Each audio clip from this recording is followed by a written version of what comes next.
राधे राधे दोस्तों। हर हर महादेव। कैसे हो सब? स्वागत है आपका श्रृंगार मोहिनी चैनल में। देखिए, ये हमारे 4 नंबर के लाला हैं जिनका हम श्रृंगार कर रहे हैं। ये मेरे भाई के ही हैं, वो इनकी सेवा पूजा करते हैं।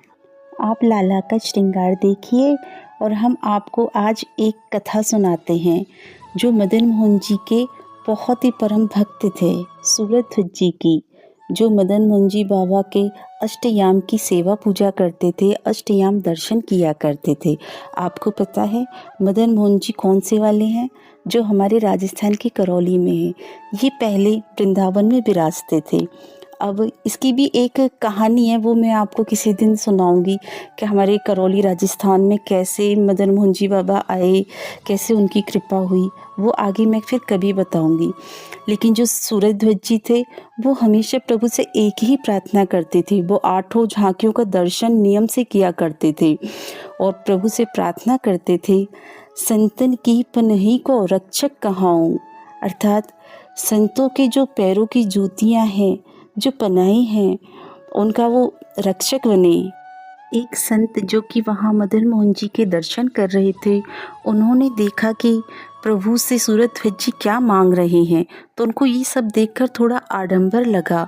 लेकिन उन्होंने मन ही मन में सोचा कि क्यों ना इनकी परीक्षा ली जाए, कि रुको कल मैं इसकी परीक्षा ली। तो उन्होंने मन में ठान लिया था। फिर अगले दिन क्या था कि वो दरवाजे पर आकर खड़े हो गए, अपने पैरों की जूतियों को अपने हाथों में लिए खड़े थे कि बेचैन से वो लग रहे थे। मंगला आरती में जाने के लिए सूरध्वज जी भी अंदर जा ही रहे थे कि इतनी में उनकी नज़र उन संत पर पड़ी। उन्होंने पूछा, प्रभु आप इतने असंतुष्ट से बेचैन से कैसे बैठे हो? आप दर्शन करने नहीं जा रहे? तो संत बोले, अरे क्या बताऊं, 4-5 दिन से कोई ना कोई मेरी चप्पल, मेरी पादुका चोरी करके ले जावे। मैं अब मेरी पादुका यहाँ छोड़ नहीं सकूं। तो सूरध्वज जी बोले, भगवान आप जाइए, मैं ध्यान रखता हूँ आपकी पादुकाओं का।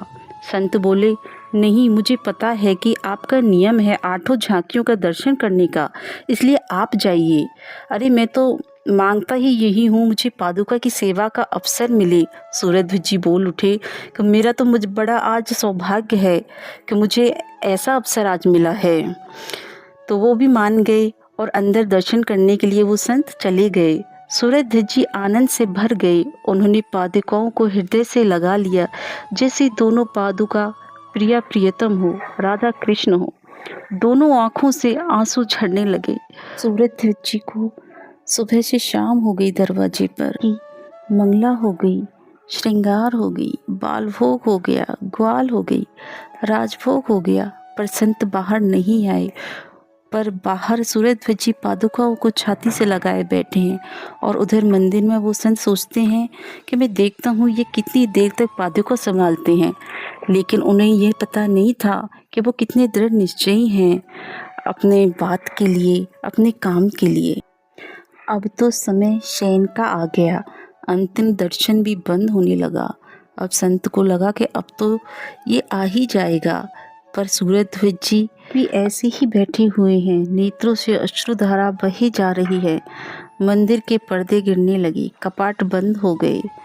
वो संत जो इनकी परीक्षा ले रहे थे, वो बाहर आए और सूरध्वज जी के चरणों में गिर गए। बोले, मैं तो परीक्षा ले रहा था, मुझे माफ़ कर दीजिए। और बोले, सच में आप जो कहते हैं वो करते भी हैं। सूरध्वज जी बोले, आप तो अंदर दर्शन कर रहे थे, पर मुझे तो यहाँ ये अनुभव हो रहा था कि राधा रानी जी और मेरे मदन मोहन जी दोनों ही पादुकाओं के रूप में मेरी छाती से लगे हुए हैं, मेरे हृदय से लगे हुए हैं। ऐसा अनुभव मुझे पहले कभी नहीं हुआ। उनकी तो आँखों से सच में अश्रुधारा बहे जा रही थी, बहे जा रही थी। और जब मंदिर के कपाट बंद हो गए तो मंदिर की दहलीज पर वो ढोक देने के लिए झुके और जैसे ही वो ढोक दे ही रहे थे कि उन्हें अपने माथे पर स्पर्श हुआ, कुछ बहुत ही सॉफ्ट, बहुत ही कोमल सा। और जैसे ही उन्होंने अपना सिर ऊपर करके देखा तो वो क्या देखते हैं, त्रिभंगी ललित ठाकुर मदन मोहन जी सामने खड़े हुए हैं। उनका तो बस जीवन धन्य हो गया। उन्हें हृदय से लगा लिया और अपने साथ अपने धाम ले गए। जय हो प्रभु, अद्भुत लीला है आपकी। देखिए, भगवत चरित्र तो पूरा हो ही गया और आप हमारे लाला को देखिए, उनका श्रृंगार कैसा हुआ है, लाला कैसे लग रहे हैं।